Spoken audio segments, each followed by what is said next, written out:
Pozdrav, dragi gledaoci. Dobrodošli na prvu epizodu podcasta Novog magazina pod nazivom Napuštanje uglja na Zapadnom Balkanu. Moje ime je Damir Dizdarević i ja ću vas u ovoj i 4 naredne epizode, zajedno sa svojim sagovornicima, voditi kroz ovu temu. U njoj ćemo obraditi hitnost napuštanja uglja na Zapadnom Balkanu, socioekonomske posledice i posledice po energetsku bezbednost regiona. Dodatno, pokušat ćemo da predstavimo i ponudimo neko rešenje koje može doprineti ovom istorijskom i civilizacijskom poduhvatu. Moj današnji sagovornik je Ognjen Pantić, programski menadžer Beogradske otvorene škole. Sa njim ćemo upravo pričati o hitnosti napuštanja uglja na Zapadnom Balkanu, kao i o posledicama koje ugalj ostavlja po zdravlje ljudi, po vladavinu prava i pričat ćemo dodatno i o kršenju ljudskih prava. Takođe, pokušat ćemo da vidimo i da predstavimo da li regionalna saradnja može biti jedan od načina rešenja ovog problema. Snimanje podcasta Novog magazina podržano je od strane Fondacije za otvoreno društvo Albanija. Podcast možete pratiti na našem YouTube kanalu, a dostupni smo i na ostalim podcast platformama poput Spotify-a, Deezera i Apple Podcasta. Takođe, aktivni smo i na društvenim mrežama, pa nas možete zapratiti na Instagramu i TikToku. Nadam se da ćete uživati u današnjoj epizodi.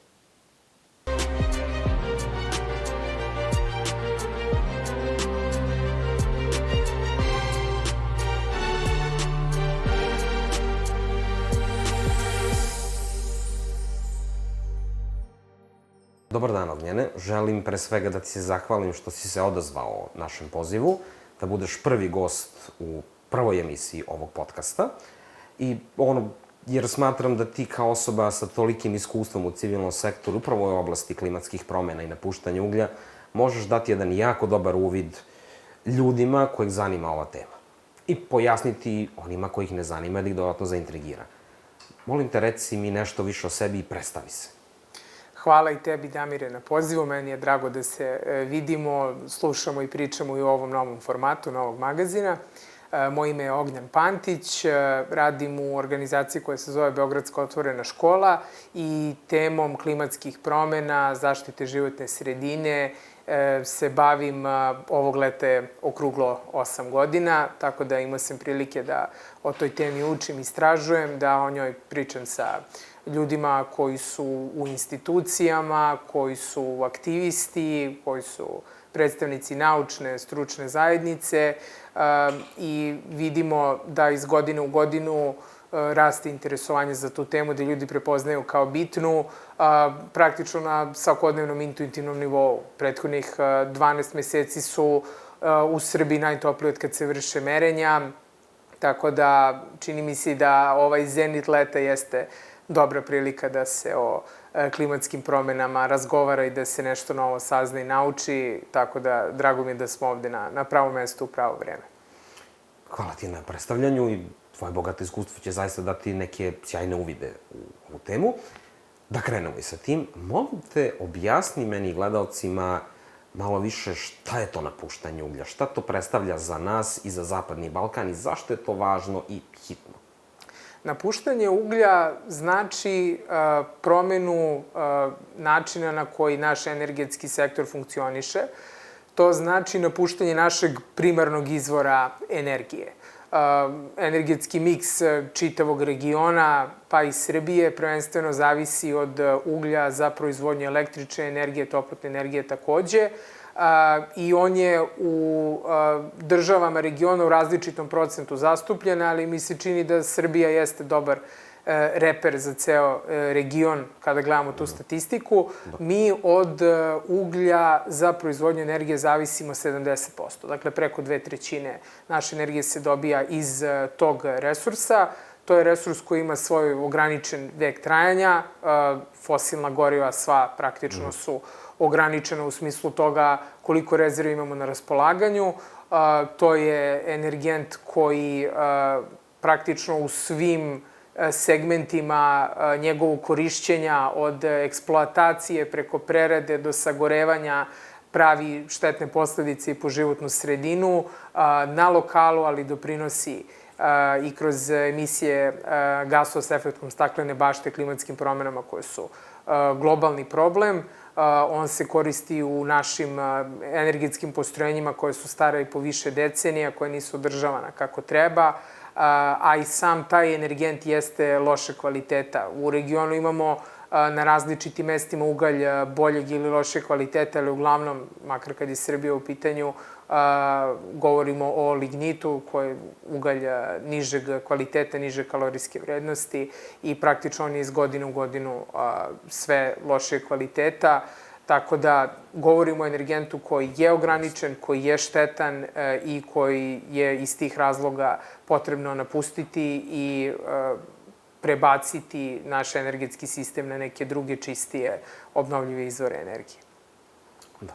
Pa, meni je to poprilično jasno, da kažem, ali imao bih još jedno pitanje. Mislim, i u regionu je situacija poprilično loša i u Bosni i Hercegovini i u Crnoj Gori imamo dosta zastaralih elektroenergetskih sistema koji su prošli svoj vek trajanja, prosto. Ali zašto je konkretno napuštanje uglja bitno za region Zapadnog Balkana? Pre svega to mislim u kontekstu globalnih emisija. Jer mi smo jedna mala kap u moru emisije ugljen dioksida i šta će suštinski promeniti ukoliko mi eliminišemo naše emisije? Mi ćemo prekinuti korišćenje uglja, prekinuti naše emisije, ali da li će to poboljšati i doprineti stanju u svetu? Svakako da hoće. Mi jesmo deo jednog globalnog sporazuma, globalnog napora da se praktično život na planeti kakav jeste očuva u najvećoj mogućoj meri. Mi svakako doprinosimo u manjoj meri tom globalnom izazovu nego neke druge zemlje i zajednice zemalja, ali isto tako, kao što smo mi trpeli posledice i trpimo posledice klimatskih promena usled emisija koje su neke druge države uzrokovale, isto tako postoje posledice koje mi pravimo i na lokalu i po nas same, da kažem na regionalnom nivou, ali i po neko naše bliže i dalje okruženje. Šteta od klimatskih promena se procenjuje na milijarde evra. To je recimo jedan od najzanimljivijih argumenta koji se često javlja da je ta energetska tranzicija, odnosno napuštanje uglja i prelazak na druge izvore energije dosta skup. Mi praktično troškove naše odluke da što duže i što više ostanemo na uglju isto tako plaćamo u izmenjenim klimatskim uslovima, u šteti od klimatskih promena, od suše, od poplava, od uništenog kvaliteta zemljišta, od narušenog ljudskog zdravlja, dana koje su ljudi proveli na bolovanju, prevremenih smrti. Praktično, iako su to neke ljudske stvari, one se isto tako mogu kvantifikovati i ti iznosi su svakako mnogo veći nego što ljudi misle. Mi smo imali 2014. ovde prilično jasan primer toga šta jesu klimatske promene. One su došle i praktično ironijom sudbine pokucale na vrata time što su poplavile Kolubare, pokucale na vrata glavnog uzročnika klimatskih promena. Sad činjenica je da mi praktično manje doprinosimo tim emisijama, da to u velikoj meri zavisi od nekih drugih država, ali isto tako emisije koje ovde nastaju i zagađenje koje ovde nastaje utiče negativno i na naš region i na neko naše bliže okruženje. Mi samo u Srbiji imamo, tom brojkom se sada praktično figurira negde od 10 do 15 hiljada prevremenih smrti godišnje zbog korišćenja uglja. Čak i na nivou Evropske unije te emisije praktično njima pasoš nije potreban, one se šire nekontrolisano. 3000 smrti godišnje na nivou Evrope je procenjeno i targetirano samo od zagađenja koje potiče iz ovog regiona. Tako da, sad jedna metafora koju ja volim da koristim kad se govori o klimatskim promenama. Ako ljude ne zanima šta se dešava u stratosferi i odakle ti gasovi dolaze, onda ih i tekako zanima šta se dešava u atmosferi. Termoelektrane jesu i veliki uzročnik tog zagađenja ambijentalnog vazduha. To je vazduh koji praktično svi mi udišemo. Govorimo, pored toga, i o narušenom kvalitetu zemljišta zbog visoke koncentracije štetnih gasova i čitavom lancu posledice koji emisija tih štetnih gasova iskopavanja uglja uzrokuje, tako da ono što definitivno kao stanje imamo i razlog zašto treba da se bavimo napuštanjem uglja, pored tih, da kažem, čisto ekonomskih razloga kojih ćemo se kasnije isto dotaći, ali u ovom serijalu isto drugi sagovornici će govoriti o tome, govorimo ne samo o doprinosu jednom globalnom civilizacijskom dogovoru i naporu da se sačuva život na planeti, što svakako jeste velika stvar i važno je samo po sebi. Mi govorimo i o rešavanju uzroka zagađenja koje je ovde prisutno na lokalu, sa čime se mi suočavamo praktično svakog dana i gubimo dane, mesece, godine života prevremeno, bivajući izloženi tom zagađenju svaki dan i u vazduhu, ali i u zemljištu i u vodi. Tako da imperativ napuštanja uglja svakako postoji. To jeste i globalna tekovina, ali i lokalna, rekao bih, nužda. Hvala vam, Ognjene, na vašem opsežnom odgovoru. Čak i izvučena statistika i kvantifikovani su ti podaci. Šteta se procenjuje 2000. godine na nekih 8 milijardi evra samo za Republiku Srbiju, a prema najnovijem izveštaju Svetske banke govori se o nekoj cifri od 2 miliona ljudi koji su bili zahvaćeni upravo tim izmenjenim klimatskim uslovima od početka godine i ogromnom porastu šumskih požara, poplava i ostalih posledica. Druga procena jeste da je potrebno oko 32 miliona evra da mi to sve popravimo, ali vidjet ćemo kako će to ići, da ostavimo to po strani. Sad, pošto ste vi sad spomenuli kvalitet vazduha tu i pošto se najviše time bavite u vašem poslu profesionalnom angažmanu, možete li mi reći zašto i zbog čega dolazi konkretno do tog zagađenja koje je povezano sa termoelektranama? Zašto mi moramo napustiti ugalj u tom smislu u sektoru proizvodnje struje da bismo mi poboljšali kvalitet života i javnog zdravlja? Jednostavno, sastav tog energenta, tog goriva, način njegovog sagorevanja je takav da se u tom proizvodnom procesu proizvodnje, pre svega električne energije, ali i toplotne energije, sagorevanjem uglja, emituju štetne materije u vazduh. Dakle, emituju se i gasovi staklene bašte koji idu u više slojeve atmosfere, koji onda praktično prave taj toplotni omotač oko planete i ne dozvoljavaju da taj višak sunčeve energije se vrati dalje nego ostaje i zagreva planetu polako. U samom ambijentalnom vazduhu, u tom atmosferskom sloju, stvaraju se visoke koncentracije sumpor dioksida, oksida azota, to su neke, da kažem, primarne štetne materije koje nastaju sagorevanjem lignita u Srbiji. Oni služe i kao sekundarni izvor ovih čuvenih suspendovanih čestica, o kojima čini mi se, makar moj utisak, da ljudi sve više znaju. Emisije koje na taj način nastaju, one se zadržavaju u vazduhu, ali isto tako štetno utiču i na kvalitet zemljišta. I činjenica je da izvori emisija koji su prisutni u Srbiji u energetskom sektoru su čak procenjeni kao jedni od najvećih u svetu. Na jednoj od lista je termoelektrana Nikola Tesla, prepoznata kao jedan od 10 najvećih emitera sumpor dioksida na čitavoj planeti. Meni se čini da, iako uvek volim da podvučem da je važno da se mi time bavimo zbog zdravlja naših građana, zbog poštovanja naših zakona, koji se de facto krše, ljudima je na kraju krajeva ili na početku ugroženo pravo na zdravu životnu sredinu. Imam utisak da ta globalna poređenja ljudima ovako prilično zvuče upečatljivo. Mi godinama unazad imamo više nego dovoljno podataka od zvaničnih institucija, pošto ja se bavim i tim, da kažem, građanskim merenjem, ali zvanične institucije godinama unazad u svojim izveštajima pružaju dovoljno podataka koji pokazuju da su svi ti parametri zagađenja ozbiljno prekoračeni i da energetski sektor u tome itekako ima svoju ulogu, ali to imam utisak nije privlačilo dovoljno pažnje dok to nismo stavili u neki drugi kontekst, pa smo onda rekli Beograd je zagađeniji od Pekinga ili Beograd i Valjevo su top 5 najzagađenijih gradova na svetu određenog dana. Pa tako kad stavimo i u globalni kontekst, malo pre smo pričali o tome gde smo mi, da li smo mi kapu u moru ili ne, evo čak i na globalnom nivou smo tu u vrhu, dakle TENT je bio ocenjen kao jedan od 10 najvećih emitera sumpor dioksida. Ono o čemu smo isto prethodno pričali, Srbija je po broju prevremenih smrti u Evropi na 100.000 stanovnika jedne godine izašla na prvo mesto, tako da to jesu, mislim da mi volimo da se... Neka vrsta rekorda. Da, mi volimo da se nađemo na nekim listama na vrhu, ali ovo su liste na kojima svakako ne bi trebalo da budemo i naročito je loše to što smo pri samom vrhu.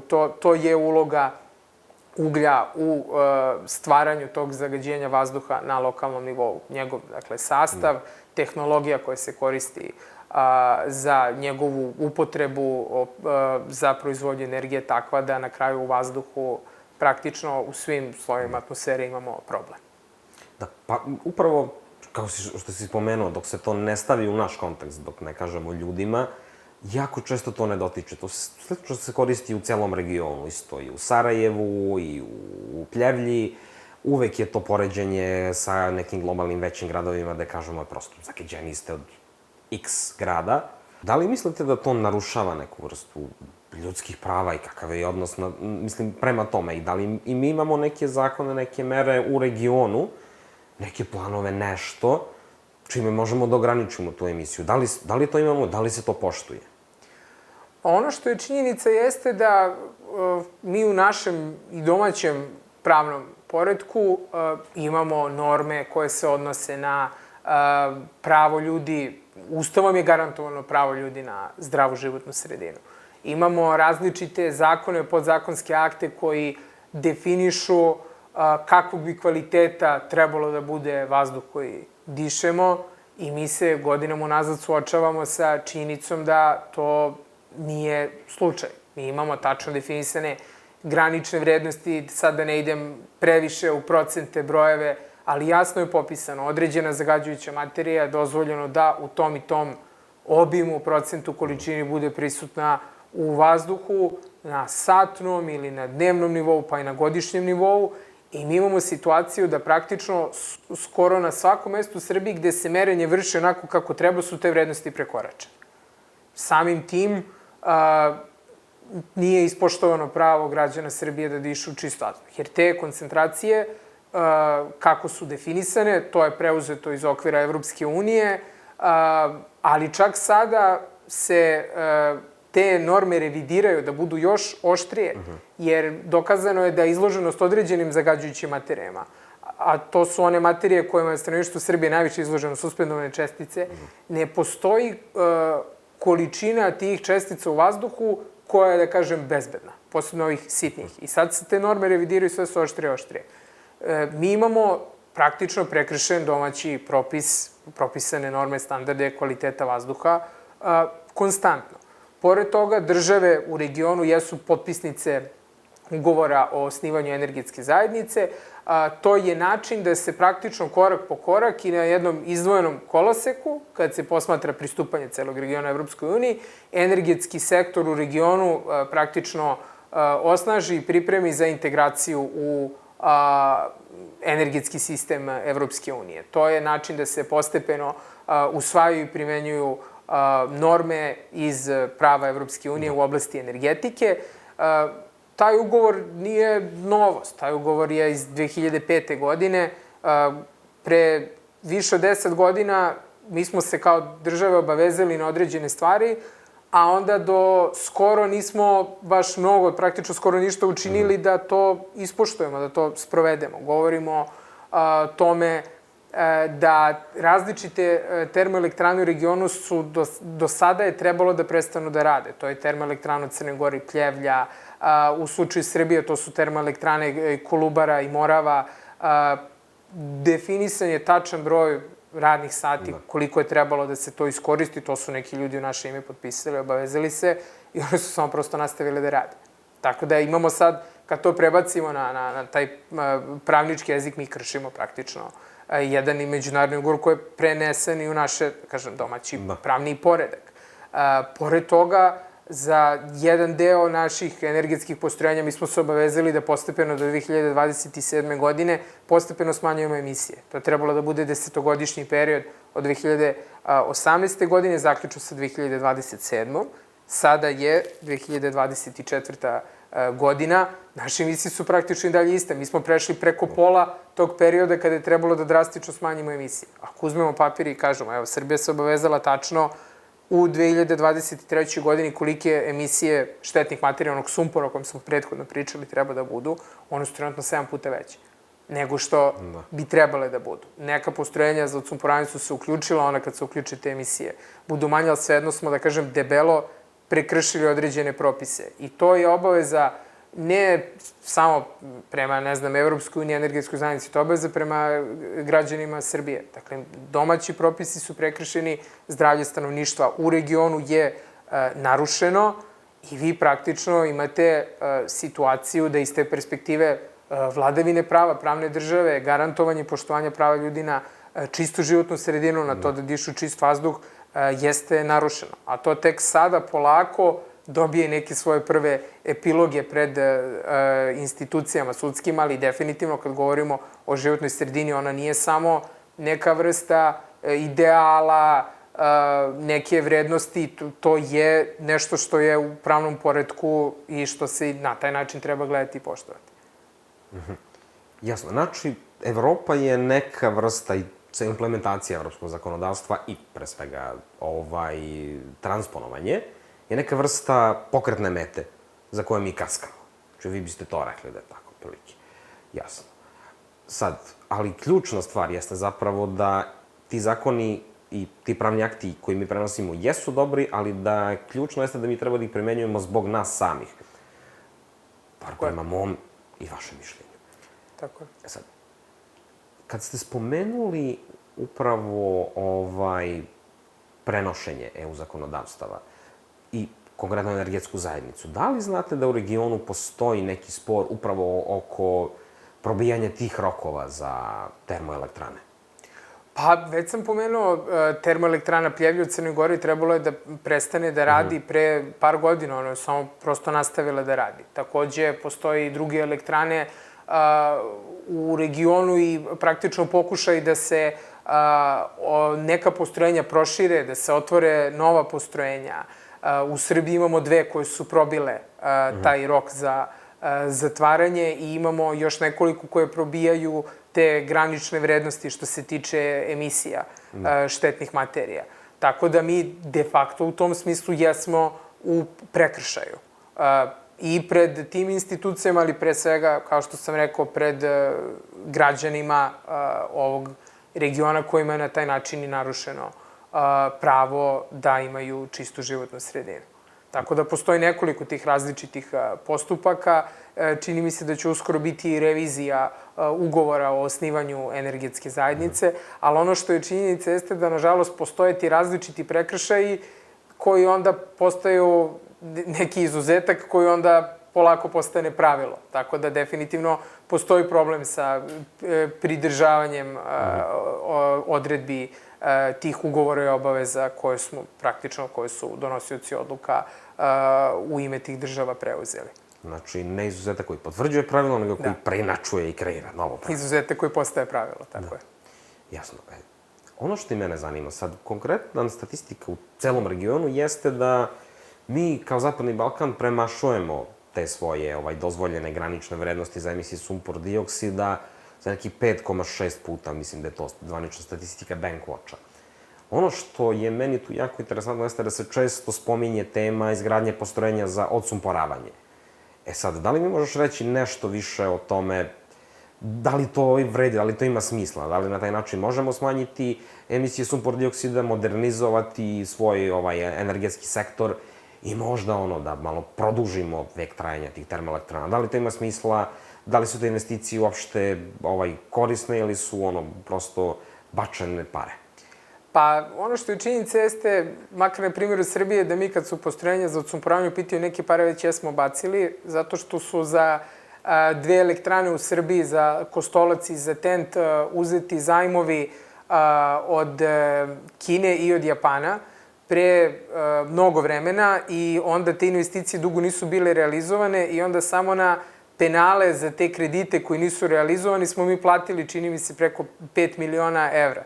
Samo zato što oni nisu implementirani kako treba.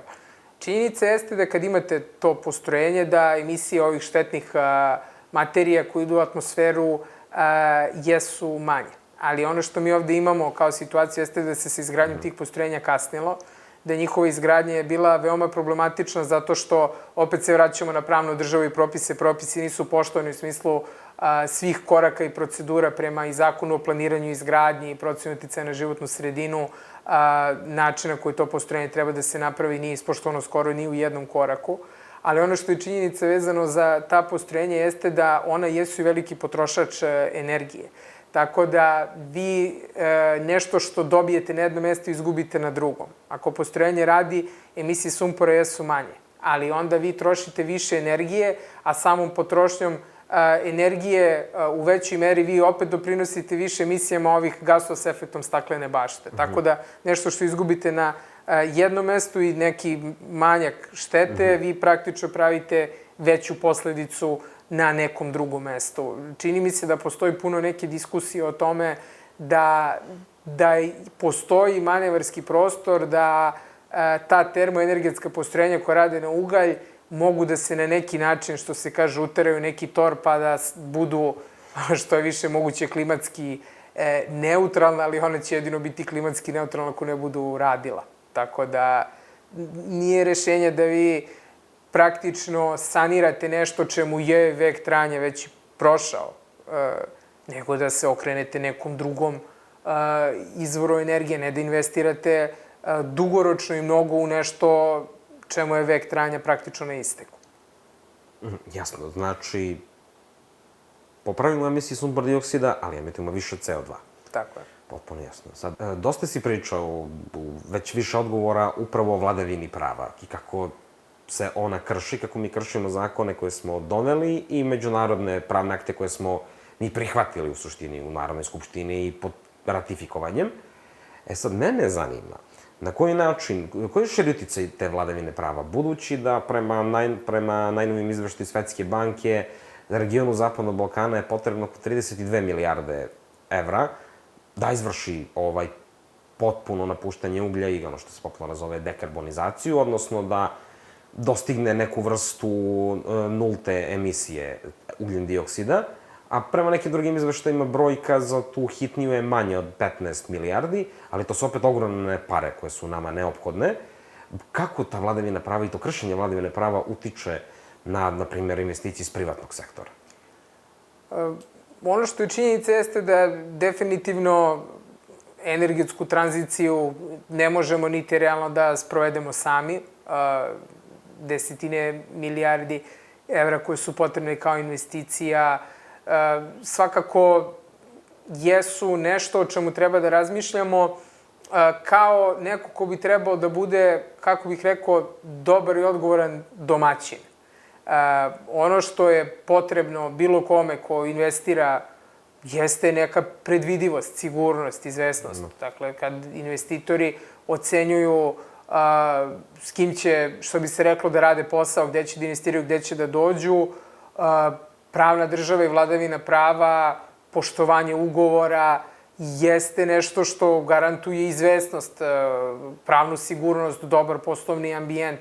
Tako da činjenica da u bilo kom kontekstu, ovde govorimo o toj energetskoj politici, vi imate nekoga ko bi želeo da, ne znam, ulaže u tom domenu obnovljivih izvora energije u energetski sektor, sa jedne strane, a sa druge strane vidi da postoji ovaj deo energetskog sektora koji je baziran na fosilnim gorivima, koji ima neku vrstu i povlašćenog statusa ili se praktično zaobilazi u striktnoj primjeni normi, to svakako ne šalje dobru poruku. Činjenica jeste da na razne načine i kad govorimo i o tom poštovanju propisa, ali kad govorimo i o nekim politikama koje se ili planiraju pa ne sprovode, moj utisak je i dalje da nekako taj naš termoenergetski sektor ostaje neka vrsta slona u sobi. Jer dugo klimatska politika nije postojala, a sad kad postoji ne možemo reći da ne postoji, kao da se nekako vodi na dva koloseka. U smislu, evo, uvešćemo više obnovljivih izvora energije, ali ajde da taj termoenergetski sektor što duže moguće nekako ne diramo i nemamo upliv u njega. I onda ne možete imati neku politiku realnu dekarbonizacije i te energetske tranzicije ako potpuno ignorišete urgentnost definisanja jasnog datuma napuštanja uglja i konkretnih mera u tom pravcu, već samo kao sad vi uvodite polako obnovljive izvore energije, s druge strane ostajete nekako na istom pravcu kad su termoelektrane u pitanju i ne činite ništa po tom pitanju. I time favorizujete jednog ili više aktera na toj strani spektra, kršite propise, kao što smo već rekli, narušavate zdravlje građana, ali ne šaljete dobru poruku i ne ostavljate utisak nekog povoljnog ambijenta za investicije u tom polju. Može se reći da na taj način sečemo granu na kojoj sedimo, da ne samo kršimo zakone koje smo mi donijeli, već time kršimo i vladavinu prava, odnosno osnova načela funkcionisanja jednog društva i time praktično eliminišemo mogućnosti za investicije koje su nam neophodne u ovom procesu. Kada već pričamo o investicijama, koliko tu Evropska unija može učiniti za nas? Tu nama može Evropska unija pomoći sa nekim svojim sredstvima, jer nama je faktički pomoć neophodna. Koliko ona, znamo da oni imaju ovaj sad plan rasta za Zapadni Balkan, gde su obezbedili 6 milijardi dolara, ako se ne varam, za različite sektore, naravno, i za sve zemlje, a tu su i druge vrste pomoći, poput predpristupnih fondova i ostalog. Koliko nama Evropska unija može pomoći u ovom putu da jednom za svagda se oslobodimo uglja? Presudno. Pomoć Evropske unije i neka vrsta usmerenja na tom putu jeste od najvećeg značaja za ovaj region. Definitivno, ovaj ceo prostor je Evropske unije interesantan, jer tu smo, na neki način, figurativno rečeno, u dvorištu Evrope i sve države u regionu su ili punopravne članice ili kandidati za članstvo trenutno u procesu pristupanja.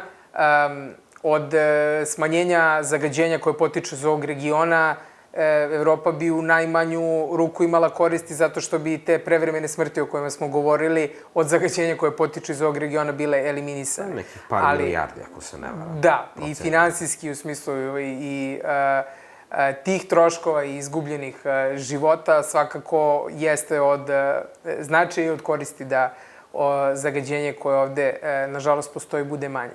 Ali ono što je činjenica jeste da svaki taj impuls za nekom pozitivnom promenom u smislu zaštiti životne sredine i klimatskih promena, kad govorimo o regionu, pa i o Srbiji. Moj utisak da je dolazio ne iz Nemanjine ulice, tamo gde su naše institucije, dolazio je ili od građana ili iz, da kažem figurativno, Brisela kroz proces pristupanja celog regiona, pa i Srbije Evropskoj uniji. Reč je o zajednici država koja ima visoke standarde, ali poštovanje i sprovođenje tih standarda de facto rezultira u boljem kvalitetu života ljudi i to je nešto čemu mi treba da težimo, praktično jednoj transformaciji i napretku koji je dobar za nas. Evropska unija državama, kandidatima nudi kroz predpristupne fondove puno sredstava i sve više životna sredina, energetike i klimatske promjene dobija tu na značaju. Počelo se od zelene agende za Zapadni Balkan 2020. godine, a nastavilo se sa ovim ove godine usvojenim planom razvoja. U pitanju su velika sredstva koja dolaze i kao bespovratna pomoć ili kao zajmovi sa praktično veoma niskom kamatnom stopom, koji su u sve većoj meri tačno odvojeni za oblast energetike i klimatskih promjena. Tako da to jeste jedan proces, činjenica da čitav region je na putu ka članstvu u Evropskoj uniji. Meni se čini da može jedino da garantuje da se propisi ovde unapređuju, da se bolje sprovode i da za taj proces transformacije dobijemo i tu vrstu podrške, kako propisi da se unaprede, ali i finansijske podrške da se ceo taj proces sprovede. Potpuno jasno. Znači, Evropska unija drži, da kažemo, neki mali ključ koji nije dovoljan, ali jako značajan, ali ipak mi moramo na kraju iskoristiti da otvorimo neka mala vrata na tom putu. Sad, kada pričamo o našem otvaranju vrata, to je celog regiona, dokle je region stigao? Dokle ove su zemlje stigle? Da li neka zemlja ima datum za napuštanje uglja? Da li su neki njihovi ciljevi u toj oblasti adekvatni ili nisu, ili se moraju popraviti, samo ukratko? I da li se možda stanje može unaprediti kroz intenziviranje regionalne saradnje? Da li tu ima nekog leka za naše stanje? Pa, definitivno se trenutno neki ciljevi razmatraju, neki se usvajaju, sad da li se poštuju, vidjet ćemo za par godina ili decenija. Što je najbitnije. Činjenica jeste da nekako sa jedne strane svet je od 2015. godine zagledan i u 2100. kao kraj veka i u 2050. kao neku vrstu prolaznog vremena. Prvo je od 2015. nekako definisan imperativ da temperatura ne sme da poraste za više od 2 stepena, ali se to konstantno revidira i sada smo na imperativu od 1,5 stepen. Iako znam da zvuči ljudima možda banalno, pa i 5 i 6 stepeni sad, bože moj, nije velika razlika. Ovo leto nam pokazuje da nije toliko banalno. Ovo leto nam pokazuje da nije uopšte banalno, ali par stepeni na globalnom nivou prosječne temperature kreira domino efekat koji rezultira u katastrofalnim posledicama, izumiranja čitavih vrsta, promene ekosistema i na kraju posledica koje dođu naravno na naplatu i kad je čovečanstvo u pitanju. Zašto ovo kažem? Činjenica je da nekako se na nivou i Ujedinjenih nacija okvirne konvencije o promeni klime, pa i Evropske unije, vrlo pažljivo prati dinamika napuštanja uglja i kako svaka odluka pomeranje godine gore-dole dugoročno kreira posledice i do 2050. i do kraja veka. I Evropska unija je procenila i odlučila da do 2050. želi da dođe na nulu, kad su emisije gasova sa efektom staklene bašte u pitanju. Region dosta, čini mi se, sporo ušao u to i mi smo sad u situaciji da kada Evropska unija sve više te svoje ciljeve redefiniše, pomera, čini ih sve više ambicioznim, države u regionu tek usvajaju i razmatraju nešto što praktično već sutra postaje, da kažem, prevaziđeno. To je nešto što je moj utisak za sad. Severna Makedonija je definisala prethodno datum konačnog napuštanja uglja, ali mi se čini da su oni sada, posebno nakon izbora koje su imali relativno skoro u nekoj fazi preispitivanja svoje klimatske politike, Srbija onako vrlo stiljivo i polako nekim dokumentima pobinja da bi možda 2050. godina bila godina napuštanja uglja, ali i dalje nemamo neke konkretne korake u tom pravcu. Po nekim dokumentima koje naša država trenutno razmatra u momentu kad je Evropa kao apsolutni imperativ postavila, ne nekog hira radi, nego nauke radi, koja pokazuje da do 2050. to mora dođe na nulu, naš neki najambiciozniji scenario trenutno je možda do 90% smanjimo ovo što trenutno emitujemo. Ali to i dalje nije nula. No. Tako da, što se regiona tiče, Severna Makedonija je napravila neki prvi značajni iskorak, u jednom trenutku je iskazala ambiciju da i do 2030. pokuša da napusti ugalj. Kad je u pitanju ostatak regiona, evo da kažem, da govorimo o Srbiji kao konkretnom primeru, pominje se određenim dokumentima 2050. godina, ali to i dalje po scenarijima, makar kojim smo imali uvid, trenutno 2050. nismo na nuli. Tako da, eto, to je činjenica. Znači, u momentu kada je Evropa već trasirala neki pravac i konstantno ga preispituje, revidira, nije ni tamo sve idealno. Postoje države koje iskaču više, manje. Poljska i ostalo.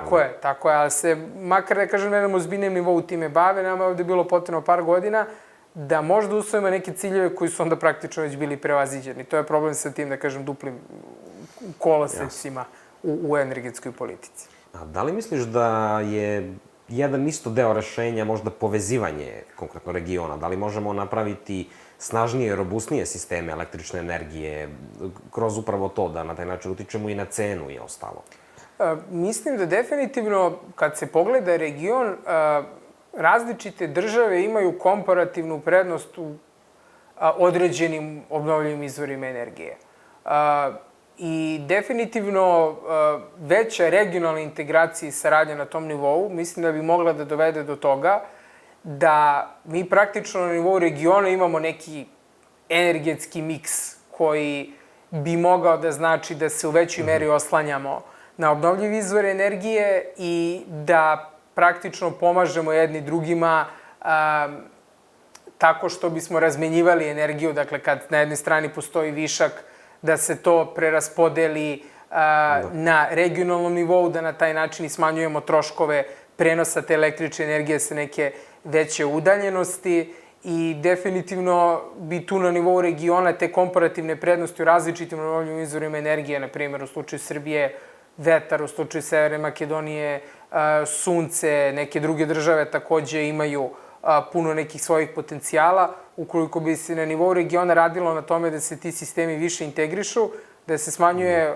udeo uglja u proizvodnji energije, a povećavaju različite obnovljive izvore energije i miksuju na pametan način, da bismo na taj način mogli da pomognemo i sebi, da pomognemo jedni drugima na regionalnom nivou, zato što definitivno mana obnovljivih izvora energije jeste to što oni jesu, kako se to kaže, stručno intermitentni, uz sve mane koje smo pomenuli, ono što je činjenica za određene elektrane, primjer termoelektranu, vi kad je, što se kaže, startujete, osim kad imate održavanje, praktično ona može da radi konstantno, naše do duše nisu, to smo videli 2021. zbog i lošeg kvaliteta lignita i zbog toga što postrojenja nisu održavana kako treba. U jednom trenutku je produktivnost pala na 10%, ali činjenica jeste da vi možete u većoj meri da računate na tu konstantnost kad su ova postrojenja u pitanju. Vi sad sunce imate u jednom delu dana. Kad gledate, ne znam, fotonaponska elektrana kada ima pik, to je ono od 11 ujutru do 1 popodne posle pada, a vetar isto, hidroenergija, ali postoji način da se ovi izvori pametno kombinuju, da se balansiraju i ako imate i više njih i na nivou države, onda na nivou regiona možete da imate jednu slagalicu koja definitivno može da funkcioniše. Da, pa hvala. Mislim, mogli bismo da pričamo o ovome do sutra, ali to će biti i tema i druge emisije, a i već moramo da privodimo, nažalost, emisiju kraju. Tako da, ja bih te pitao samo na kraju, šta su po tebi neke ključne stvari da poručiš prosto gledalcima da bi objasnio zašto je napuštanje uglja hitno u regionu Zapadnog Balkana? Napuštanje uglja u regionu Zapadnog Balkana je hitno iz razloga što su poslednjih 12 meseci, svaki mesec je bio najtopliji mesec u godini od kada se vrše merenja. Jun ove godine je bio najtopliji jun, maj ove godine je bio najtopliji maj, zato što smo po zagađenju vazduha u evropskom i svetskom vrhu. Ne govorimo o zagađenju radi zagađenja, govorimo o izgubljenim godinama života, prevremenim smrtima, bolestima, prosto narušenom kvalitetu života, zato što je reč o energentu koji ima svoj ograničen vek trajanja, ima svoje ograničene rezerve, to koliko ga imamo u zemlji, možda do polovine ovog veka, verovatno i manje, a i to čega imamo nije baš dobro kvaliteta i zato što nam praktično ta vrsta promene garantuje bolje zdravlje, bolji kvalitet života, čistiju energiju, povoljniju energiju i praktično to da smo deo jedne civilizacijske, tekovine civilizacijske borbe, jer ono što će definitivno obeležiti 21. vek do 2100. godine jeste borba da praktično život na planeti kakav je očuvamo u što većoj mogućoj meri ovakvim kakav jeste. Neke bitke smo već izgubili, 60% izumrlih vrsta do sada usled klimatskih promena, praktično posledice emisija koje su u prošlosti nastale mi tek sad osjećamo. Ono što se sada emituje će doći na naplatu tek kasnije. Klima će se svakako, nažalost, promeniti. Taj porast temperature je u ovom trenutku neizbežan, on će kreirati dodatne posledice, gubitke u ljudskim životima, u narušenim ekosistemima, u izgubljenim finansijskim sredstvima koje moramo da uložimo u adaptaciju na izmenjene klimatske uslove, ali ono što moramo da gledamo jeste da te posledice budu što manje, one već jesu velike, a mogu biti samo što veće. Tako da praktično napuštanjem uglja mi doprinosimo tome da život na ovoj planeti i ne samo na ovoj planeti, nego u ovom gradu, ovoj zemlji, u ovom regionu, bude što je moguće bolji do kraja 21. veka koji će definitivno obeležiti, već obeležava borba protiv klimatskih promena. Da, što bi se reklo, misli globalno, deluj lokalno. Tako je. A jedno od rešenja, kao što si spomenuo malo pre, jeste i regionalno, u smislu regionalne saradnje. Tako da, ja bih sa ovim završio ovu epizodu. Hvala ti mnogo, Ognjene, što si bio moj gost u prvoj epizodi i vidimo se. Hvala na pozivu. Vidimo se, slušamo se.